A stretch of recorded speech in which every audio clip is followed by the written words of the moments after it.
जी प्रणाम। कर्म बड़ा या भक्ति बड़ी, आप इन दोनों को अलग क्यों मानते हो? कर्म भक्ति युक्त होकर के करना चाहिए। इन दोनों में बड़ा छोटा मत कीजिए कि वो बड़ा है ये छोटा है।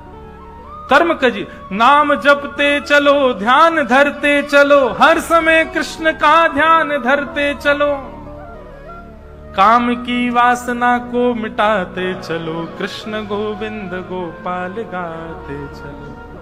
आप स्कूल में पढ़ते हो, कॉलेज में पढ़ते हो, यूनिवर्सिटी जाते हो, जॉब करते हो, बिजनेस करते हो, भक्ति युक्त होकर के करो ना सारे काम। आप उन दोनों को अलग अलग क्यों, उनका डिवाइडेशन क्यों कर रहे हो? उनको डिवाइड क्यों कर रहे हो? उनको अलग अलग क्यों मानते हो? लेकिन फिर भी आप अलग मानते हो तो कर्म प्रधान विश्व रचि राखा, कर्म प्रधान है। एक बार को यदि जगन्नाथपुरी जाने का अवसर मिल रहा हो, लेकिन बहुत बड़ा कोई काम, आपका कर्म बीच में रुक रहा हो, तो कर्म को प्रधानता देने वाले को तो रुक जाना चाहिए, कर्म को पहले करना चाहिए। लेकिन जिसके लिए ठाकुर जी सर्वोपरि है, उसको तो सब तज हरि भज, सब छोड़ो, जाओ ठाकुर जी के पास, ठाकुर जी संभाल लेंगे अपने आप। लेकिन फिर भी इन दोनों को अलग मत मानिए, ये दोनों एक ही हैं। एक ही नहीं है, भक्ति युक्त होकर के कर्म करना चाहिए, अलग नहीं है। भक्ति से संतुष्ट न होना समझ में आता है, पर व्यापार से संतुष्ट होने वाली बात विस्तार से बताइए।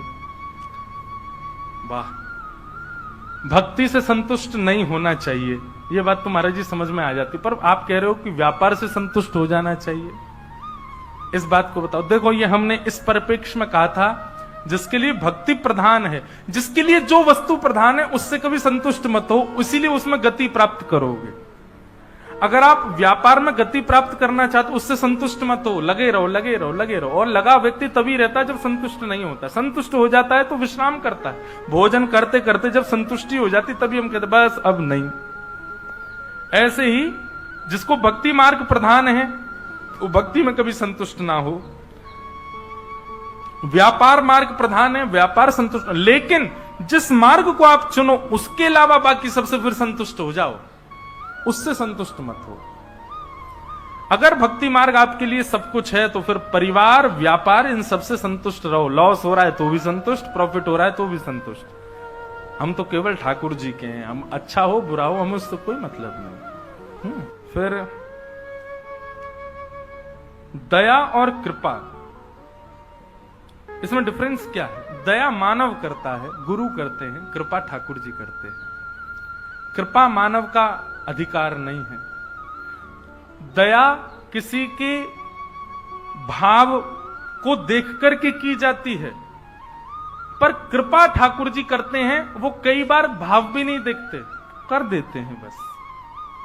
कृपा का अधिकार मानव का नहीं है, तो ठाकुर जी का है। दया और कृपा में यही अंतर। दया किसे मिलती है और कृपा किसे मिलती है, दोनों में श्रेष्ठ क्या है?